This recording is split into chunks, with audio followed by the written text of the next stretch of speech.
Bonjour à tous et à toutes et bienvenue sur la chaîne du pouvoir de la conscience. Je suis ravie d'être avec vous une fois de plus aujourd'hui. J'espère que vous allez bien, j'espère que vous êtes en train de passer une excellente journée et que vous prenez grand soin de vos conversations internes. Aujourd'hui, je vous présente une autre conférence de Neville Goddard intitulée « Comment utiliser votre imagination ». Dans cette conférence, vous allez entendre quelques témoignages que nous avons déjà entendus dans d'autres conférences et un Neville Goddard qui insiste sur le fait d'imaginer et de capturer l'état d'esprit désiré avant de s'endormir ou dans un état somnolent. Aussi, il insiste sur la différence entre penser au désir et penser depuis le désir et nous allons découvrir aussi ce qu'est pour lui la révision, c'est-à-dire imaginer une scène différente de ce que nous avons vécu. Je vous laisse découvrir. Avant de commencer la lecture, je vous invite à vous abonner si vous ne l'avez pas encore fait et n'hésitez pas à partager les vidéos si vous pensez qu'elles peuvent intéresser des personnes de votre entourage.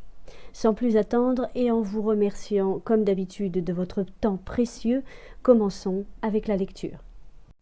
Comment utiliser votre imagination ? Une conférence de Neville Goddard, 1955. Le but de cette conférence est de vous montrer comment utiliser votre imagination pour réaliser chacun de vos désirs. La plupart des gens sont complètement inconscients du pouvoir créatif de l'imagination et se plient invariablement au diktat des faits et acceptent la vie en fonction de leur monde extérieur. Mais lorsque vous découvrez ce pouvoir créatif en vous, vous affirmerez hardiment, courageusement, la suprématie de l'imagination et vous soumettrez toute chose à elle. Lorsqu'une personne parle de Dieu en l'homme, elle est totalement inconsciente que ce pouvoir appelé Dieu en l'homme est l'imagination même de l'homme. C'est le pouvoir créatif en l'homme. Rien sous le ciel n'est aussi malléable que l'argile du potier sous la touche du façonneur d'imagination. Un jour, un homme m'a dit « Tu sais, Neville, j'adore t'écouter parler de l'imagination, mais quand je le fais, je touche invariablement le fauteuil avec mes doigts et je pousse mes pieds dans le tapis pour maintenir mon sens de la réalité et de la profondeur des choses. Laissez-moi vous parler d'une autre personne qui n'a pas touché son fauteuil avec ses doigts, ni n'a poussé son pied sur le plancher. C'est l'histoire d'une jeune fille qui venait de fêter ses 17 ans. C'était la veille de Noël et elle avait le cœur lourd, car cette année-là, elle avait perdu son père dans un accident et rentrait dans ce qui semblait être une maison vide. Elle n'était pas prête à faire quoi que ce soit, alors elle a décroché un emploi de serveuse. Cette nuit-là, c'était assez tard, la veille de Noël, il pleuvait, le tramway était rempli de jeunes garçons et de filles riants qui rentraient chez eux pour les vacances de Noël, et elle ne pouvait pas retenir ses larmes. Heureusement pour elle, comme je l'ai dit, il pleuvait. Alors, elle a levé son visage vers le ciel pour mélanger ses larmes avec la pluie. Puis, en se tenant à la rambarde du tramway, voici ce qu'elle a dit. « Ce n'est pas de la pluie, c'est de la rosée de l'océan. Et ce n'est pas le sel des larmes que je goûte, car c'est le sel de la mer dans le vent.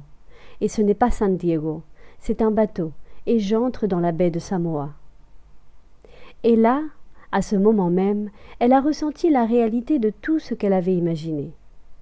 Puis la fin du voyage est arrivée et tout le monde est descendu. 10 jours plus tard, cette fille a reçu une lettre d'une société de Chicago disant que sa tante, plusieurs années auparavant, lorsqu'elle avait voyagé en Europe, avait déposé 3000 $ avec pour instruction. Si elle ne revenait pas en Amérique, cet argent devrait être versé à sa nièce. Il venait de recevoir la nouvelle de la mort de la tante et agissait maintenant conformément à ses instructions. Donc, 1 mois plus tard, cette fille a mis les voiles pour Samoa. Lorsqu'elle est entrée dans la baie, il était tard ce soir-là et il y avait du sel de mer dans l'air. Il ne pleuvait pas, mais il y avait de la rosée dans l'air. Et elle a vraiment ressenti ce qu'elle avait ressenti 1 mois plus tôt, sauf que cette fois-ci, elle avait atteint son objectif. Maintenant, tout cela est technique. Aujourd'hui, je veux vous montrer comment mettre votre merveilleuse imagination directement dans la sensation de votre désir accompli et la laisser y rester pour vous endormir dans cet état. Et je vous promets, d'après ma propre expérience, que vous réaliserez l'état dans lequel vous dormez. Si vous pouvez véritablement vous sentir dans la situation de votre désir accompli et rester en elle jusqu'à ce que vous vous endormiez. Lorsque vous vous sentez en elle, restez-y jusqu'à lui donner tous les détails de la réalité, jusqu'à lui donner toute la vivacité sensorielle de la réalité. Pendant que vous le faites, dans cet état d'esprit, endormez-vous paisiblement. Et d'une manière que vous ne sauriez jamais, que vous ne pourriez jamais concevoir consciemment, les moyens seront utilisés, et vous vous retrouverez en train de traverser une série d'événements qui vous mèneront à la réalisation objective de cet état. Maintenant, voici une technique pratique. La première chose que vous faites, vous devez savoir exactement ce que vous voulez dans ce monde. Lorsque vous savez exactement ce que vous voulez, créez une représentation aussi proche de la vie réelle que possible de ce que vous verriez, de ce que vous toucheriez et feriez si vous étiez physiquement présent et physiquement en train de vous déplacer dans cet état. Par exemple, supposons que je veuille une maison, mais que je n'ai pas d'argent. Mais je sais toujours ce que je veux. Sans prendre en considération quoi que ce soit, je créerai une représentation aussi réaliste que possible de la maison que j'aimerais, avec toutes les choses à l'intérieur que je voudrais. Et puis, ce soir, quand j'irai me coucher, je le ferai dans un état de somnolence, à la limite du sommeil. J'imaginerai que je suis effectivement dans cette maison, que si je sortais du lit, je marcherais sur le sol de cette maison. Et si je sortais de cette chambre, j'entrerais dans la pièce adjacente à ma chambre, imaginée dans cette maison. Et tandis que je touche les meubles et que je ressens leur réalité solide et que je passe d'une pièce à l'autre dans ma maison imaginaire, je m'endormirai profondément dans cet état. Et je sais que d'une manière que je ne pourrais pas concevoir consciemment, je réaliserai ma maison. J'ai vu cela fonctionner encore et encore. Si je voulais par exemple une promotion dans mon entreprise, je me poserais la question suivante. Quelles responsabilités supplémentaires seraient les miennes si on me donnait cette grande promotion? Que ferais-je? Que dirais-je? Que verrais-je? Comment agirais-je? Et ensuite, dans mon imagination, je commencerai à voir, à toucher, à faire et à agir comme je le ferais extérieurement si j'étais dans cette position. Si maintenant je désirais le compagnon de ma vie, si je recherchais maintenant une femme ou un homme merveilleux, qu'est-ce que je trouverais vraiment à faire qui impliquerait que j'ai atteint mon état d'esprit? Par exemple, supposons maintenant que je sois une dame. Une chose que je ferais certainement est de porter une bague de mariage à mon doigt. Je prendrais mes mains imaginaires et je sentirais cette bague que j'imagine être là, sur mon doigt. Et je continuerai à le sentir et à le ressentir jusqu'à ce que cela me semble solidement réel. Je lui donnerai alors toute la vivacité sensorielle dont je suis capable. Et pendant que je ressens ma bague imaginaire, ce qui signifie que je suis mariée, je m'endormirai.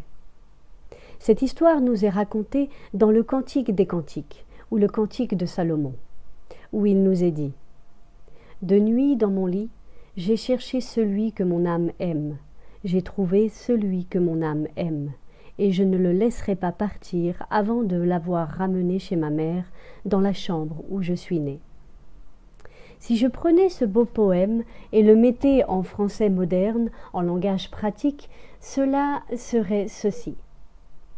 Pendant que je suis assis sur ma chaise, je me sentirai exactement dans la situation de mon désir accompli.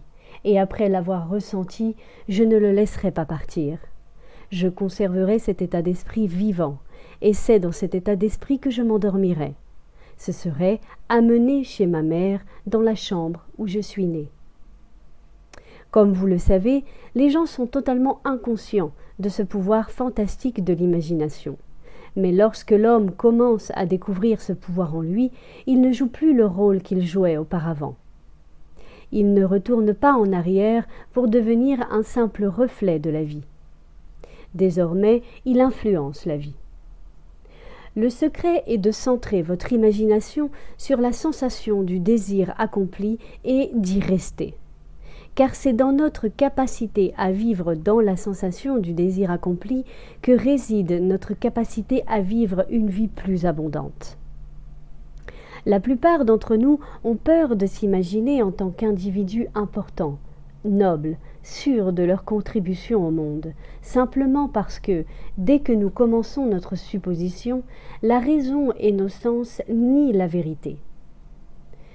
Nous semblons être pris au piège d'une impulsion inconsciente qui nous fait nous accrocher désespérément au monde des choses familières et résister à toutes ces menaces de nous détacher de nos amarres familiales et apparemment sûres. Eh bien, je vous encourage à essayer. Si vous essayez, vous découvrirez cette grande sagesse des anciens, car ils nous l'ont racontée à leur manière merveilleuse et étrange. Malheureusement, vous et moi avons mal interprété leurs récits et les avons pris pour des histoires, alors qu'ils les utilisaient comme des enseignements pour simplement atteindre chacun de nos objectifs. Comme vous le voyez, l'imagination nous met intérieurement en contact avec le monde des états. Ces états existent, ils sont présents maintenant, mais ne sont que des possibilités tant que nous pensons à eux. Mais ils deviennent tout puissamment réels lorsque nous pensons depuis eux et vivons en eux. Vous savez, il y a une grande différence entre penser à ce que vous voulez dans ce monde et penser depuis ce que vous voulez. Laissez-moi vous raconter quand j'ai entendu parler pour la première fois de ce pouvoir étrange et merveilleux de l'imagination. C'était en 1933, à New York. Un vieil ami à moi me l'a enseigné. Il est allé dans le chapitre 14 du livre de Jean et a lu ceci. « Dans la maison de mon père, il y a beaucoup de demeures. Si ce n'était pas le cas, je te l'aurais dit. Je vais te préparer une place, et si je vais et te prépare une place, je reviendrai et te prendrai avec moi, afin que là où je suis, tu sois aussi. » Il m'a expliqué que ce personnage central des évangiles était l'imagination humaine. Cette demeure n'était pas un lieu dans une maison céleste, mais simplement mon désir. Si je représentais vivement l'état désiré et que j'entrais ensuite dans cet état et que j'y restais, je le réaliserais. À ce moment-là, je voulais faire un voyage sur l'île de la Barbade, dans les Antilles, mais je n'avais pas d'argent. Il m'a expliqué que si cette nuit-là, alors que je dormais à New York, j'assumais que je dormais dans la maison de mon père terrestre à la Barbade et que je tombais dans un profond sommeil dans cet état, je réaliserais mon voyage. Eh bien, je l'ai cru et j'ai essayé. Pendant 1 mois, nuit après nuit, quand je m'endormais, j'assumais que je dormais chez mon père à la Barbade. À la fin du mois, une invitation de ma famille est arrivée, m'invitant à passer l'hiver à la Barbade. J'ai pris le bateau pour la Barbade au début du mois de décembre de cette même année. Depuis lors, j'ai su que j'avais trouvé ce sauveur en moi-même. Même après que cela se soit produit, je pouvais à peine croire que cela n'aurait pas eu lieu de toute façon. C'est tellement étrange. En y réfléchissant, cela se produit si naturellement que vous commencez à ressentir ou à vous dire à vous-même que cela aurait pu se produire de toute façon, et vous vous récupérez rapidement de cette merveilleuse expérience. Je pourrais vous raconter d'innombrables histoires de cas pour vous montrer comment cela fonctionne, mais en essence, c'est simple. Vous savez simplement ce que vous voulez. Lorsque vous savez ce que vous voulez, vous y pensez. Ce n'est pas suffisant. Vous devez maintenant commencer à y penser depuis ce désir. Comment puis-je penser depuis ce désir ? Je suis assis ici et je veux être ailleurs. Comment puis-je, tout en étant assis ici physiquement, m'imaginer dans un endroit éloigné de cette pièce et faire en sorte que cela devienne réel pour moi ? Assez facilement. Mon imagination me met intérieurement en contact avec cet état d'esprit. J'imagine donc que je suis effectivement là où je veux être. Comment puis-je dire que je suis là? Il y a une façon de montrer que je suis là. Car ce que quelqu'un voit lorsqu'il décrit son monde est, lorsqu'il le décrit, relatif à lui-même. Ainsi, à quoi le monde ressemble dépend entièrement de l'endroit où je suis lorsque je fais mon observation. Donc, si la façon dont je décris mon monde est liée à ce point dans l'espace que j'imagine occuper, alors je dois être là. Je n'y suis pas physiquement, non, mais je suis là dans mon imagination, et mon imagination est mon vrai moi. Et là où je vais dans mon imagination et le rend réel, j'irai aussi en chair et en os. Lorsque je m'endors dans cet état d'esprit, c'est fait. Je ne l'ai jamais vu échouer. Donc, voici la technique simple pour utiliser votre imagination pour atteindre chacun de vos objectifs. Voici un exercice très sain et productif pour l'imagination, quelque chose que vous devriez faire quotidiennement. Revivez chaque jour la journée comme vous auriez aimé l'avoir vécue, en revisitant les scènes pour les conformer à vos idéaux. Par exemple, supposez que le courrier d'aujourd'hui vous a apporté des nouvelles décevantes. Revoyez la lettre, réécrivez-la mentalement pour la rendre conforme aux nouvelles que vous auriez souhaité avoir. Ou supposez que vous n'avez pas reçu cette lettre que vous auriez souhaité recevoir. Rédigez la lettre vous-même et imaginez que vous avez reçu une telle lettre. Permettez-moi de vous raconter une histoire qui s'est déroulée à New York il n'y a pas si longtemps.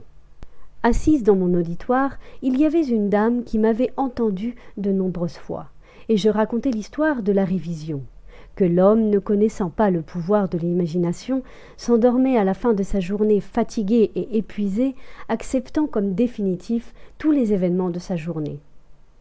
Et j'essayais de montrer que l'homme devrait, à ce moment-là, avant de s'endormir, réécrire toute la journée et la rendre conforme à la journée qu'il aurait souhaité vivre. Donc voici comment une dame a sagement utilisé cette loi de la révision. Il semblerait qu'il y a 2 ans, elle a été chassée de la maison de sa belle-fille. Pendant 2 ans, il n'y a pas eu de correspondance. Elle avait envoyé au moins 2 douzaines de cadeaux à son petit-fils pendant cette période, mais aucun n'avait jamais été reconnu. Après avoir entendu l'histoire de la révision, voici ce qu'elle a fait. Quand elle est allée se coucher, elle a mentalement rédigé 2 lettres, l'une imaginant qu'elle venait de son petit-fils et l'autre de sa belle-fille. Dans ces lettres, ils exprimaient une profonde affection pour elle et se demandaient pourquoi elle n'avait pas appelé pour les voir. Elle a fait cela pendant 7 nuits consécutives, tenant dans sa main imaginaire la lettre qu'elle imaginait avoir reçue et lisant ces lettres encore et encore jusqu'à ce que la satisfaction de l'avoir entendue s'éveille en elle. Ensuite, elle s'endormait. Le 8e jour, elle reçut une lettre de sa belle-fille. À l'intérieur, il y avait 2 lettres, une de son petit-fils et une de sa belle-fille. Ces lettres reproduisaient exactement les lettres imaginaires que cette grand-mère s'était écrites à elle-même 8 jours plus tôt. Cet art de la révision peut être utilisé dans n'importe quel domaine de votre vie. Prenons le domaine de la santé, par exemple. Imaginons vous êtes malade. Faites apparaître mentalement l'image d'un ami. Mettez sur son visage une expression impliquant qu'il ou elle voit en vous ce que vous voulez que tout le monde voie. Imaginez simplement qu'il vous dit qu'il ne vous avait jamais vu aussi bien, et vous répondez « Je ne me suis jamais senti aussi bien ». Supposons que vous vous soyez blessé au pied. Alors faites ceci. Construisez mentalement un drame qui implique que vous marchez, que vous faites tout ce que vous feriez si votre pied était normal, et faites-le encore et encore, jusqu'à ce que cela prenne les nuances de la réalité. Chaque fois que vous faites dans votre imagination ce que vous aimeriez faire dans votre monde extérieur, vous le ferez dans le monde extérieur. La seule condition est d'éveiller votre attention d'une manière et avec une telle intensité que vous deveniez complètement absorbé dans l'action révisée. Vous ferez l'expérience d'une expansion et d'un raffinement de vos sens grâce à cet exercice imaginaire et finalement vous atteindrez la vision intérieure. La vie abondante qui nous a été promise est à notre portée dès maintenant. Mais tant que nous n'avons pas le sentiment du Créateur comme notre imagination, nous ne pouvons pas l'expérimenter. L'imagination persistante, centrée sur la sensation du désir accompli, est le secret de toutes les opérations réussies. C'est le seul moyen de réaliser l'intention. Chaque étape du progrès de l'homme est le résultat de l'exercice volontaire et conscient de l'imagination. Alors vous comprendrez pourquoi tous les poètes ont souligné l'importance de l'imagination vive et contrôlée. Écoutez ceci du grand William Blake, et je cite « En toi-même, tu portes ton ciel et ta terre, et tout ce que tu vois, bien qu'il semble à l'extérieur, est à l'intérieur, dans ton imagination, dont ce monde de mortalité n'est qu'une ombre. Essayez, et vous aussi vous constaterez que votre imagination est le Créateur.